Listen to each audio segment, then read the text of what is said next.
France நாட்டில் கடந்த 1789ஆம் ஆண்டு ஜூலை 14ஆம் தேதி மக்கள் புரட்சியின் மூலம் மன்னராட்சியை முடிவுக்கு கொண்டு வந்து மக்களாட்சியை நிறுவினர். இதன் நினைவாக ஆண்டுதோறும் ஜூலை மாதம் 14ஆம் தேதி பிரான்ஸ் தேசிய தினம் கடைபிடிக்கப்பட்டு வருகிறது. அதன்படி புதுச்சேரியில் 235வது பிரான்ஸ் தேசிய தினம் கடைபிடிக்கப்பட்டது.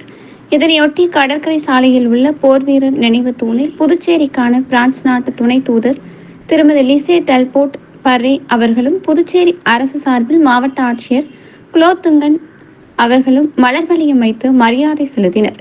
இந்நிகழ்ச்சியில் இந்தியா பிரான்ஸ் இருநாட்டு கொடிகள் ஏற்றப்பட்டு தேசிய கீதங்கள் இசைக்கப்பட்டன.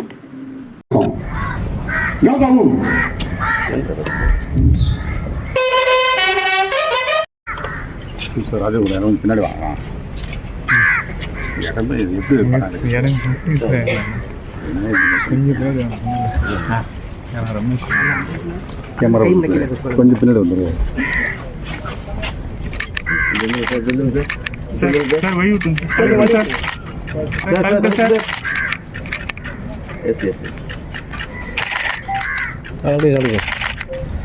Sir sir